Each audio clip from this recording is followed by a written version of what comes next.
जी में हम आते क्यों आते हैं? आप लोग बुद्धिजीवी बैठे हैं, नाचने गाने वाला सिस्टम तो हमारे पास नहीं है, नहीं तो भीड़ लग सकती है। दरअसल सुनार की दुकान पर आपको भीड़ जल्दी मिलेगी भी नहीं, लोहार की दुकान पर तो भीड़ मिलेगी, सुनार के यहाँ भीड़ नहीं मिलेगी। वहाँ तो कोई इक्का दुक्का, कोई जोरी, कोई गहने खरीदने वाला जाता है, वहाँ भीड़ नहीं होती। समझना जरा बात को कि हम अमरनाथ जी में आए हैं, इसका मतलब क्या है, इसका अर्थ क्या है। आप बुद्धिजीवी लोग बैठे हैं, आप में से कोई मथुरा गया? मथुरा कौन कौन गए? बहुत लोग गए।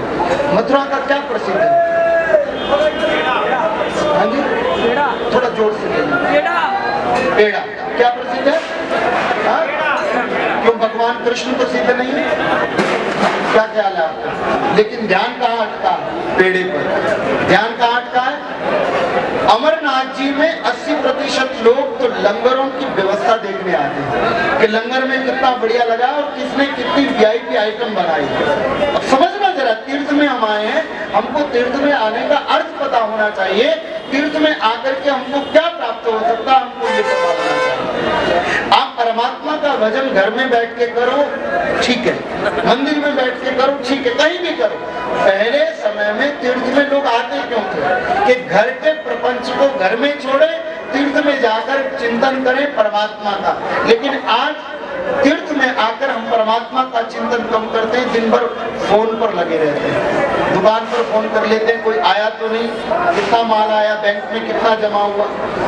महाराज, घर को आप अपनी जेब में डाल के ले आते हो, बहुत गहराई से देखिए। तीर्थ का महत्व आज हम लोगों ने समाप्त कर दिया है। हम बैठे हैं अमरनाथ जी में, हमको अभी तक यही पता नहीं कि यहाँ अमरनाथ जी में बर्फ का एक दिव्य शिवलिंग बनता है। क्यों बनता है, क्या कारण है कि भगवान शंकर यहाँ आकर के विराजमान हुए? कुछ तो विशेषता होगी। क्या ख्याल है आपका? कोई विशिष्टता, कोई विशेषता तो होगी। हम कल जब आ रहे थे श्रीनगर क्रॉस करके, तो एक भजन हमारे गा रहे थे गायक, असी भी उस स्थान क्यों ना रहिए, तू वसदाए जिथे, तू मेरा मैं तेरा शंकर फर्क रह गया। वो कह रहे थे कि असी भी उस स्थान क्यों ना रहिए, तू वसदाए जिथे। भगवान शंकर यहाँ आकर के बसे, जगह की कोई विशेषता तो होगी कि नहीं होगी? तुम्हारा बरनाला पसंद नहीं आया, मोगा पसंद नहीं आया, पंजाब के एक से बढ़िया एक वीआईपी शहर है, वो पसंद नहीं आए, यहाँ आकर के गुफा में बैठे क्यों? जरा सोचने की बात है कि नहीं? तुम्हारी पंजाब की सरकार, मैं पंजाब से आ रहा हूँ, एक दिन में 8 घंटे बिजली का कट लगाती है। कितना? यहाँ के पता है शंकर जी क्यों बैठे?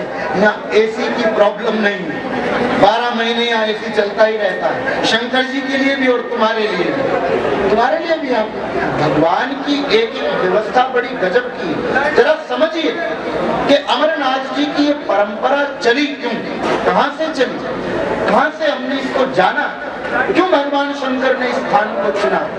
भगवान शंकर जहाँ बैठ जाएं, वो स्थान तो पवित्र हो ही जाता है। लेकिन कुछ स्थान ऐसे होते हैं जिनको भगवान शंकर विशेष रूप से चुनते हैं, उन्हीं में से एक स्थान है ये श्री अमरनाथ जी का। नाम देखिए कितना पवित्र है, विचार करने की बात है। यहाँ भगवान का नाम है अमरनाथ, और इस जगत में अगर कोई अमर हुआ है तो वो भगवान शंकर है, बाकी कोई नहीं। बाकी तो गुरु ग्रंथ साहब में नानक देव जी कह रहे हैं, राम गयो रावण गयो जाको बहु परिवार, कहो नानक फिर कछु नहीं सपने जो संसार।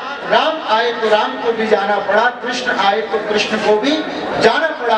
आपको कृष्ण के आने का भी पता है, कृष्ण के जाने का भी पता है, राम के आने का भी पता है और राम के जाने का भी पता है। क्या आप में से किसी को पता है शंकर जी का जन्मदिन कब का है या गए कब? ये पंडित जी भागवत करते हैं बहुत सुंदर, और जानते हैं, कहते भी होंगे भागवत में। आपको हैरानी होगी कि भागवत में भगवान कृष्ण के जन्म की चर्चा 10वें स्कंद में आती है, जन्म की चर्चा 10वें स्कंद में और मृत्यु की चर्चा 2 स्कंद में आती है। विचार कीजिए, पहले मृत्यु और बाद में जन्म। इसका मतलब क्या है? भगवान कितनी दिव्य प्रेरणा देते हैं कि मानव, तेरी मृत्यु तेरे जन्म से पहले ही निर्धारित कर दी गई। तू कब मरेगा ये पहले से सुनिश्चित है।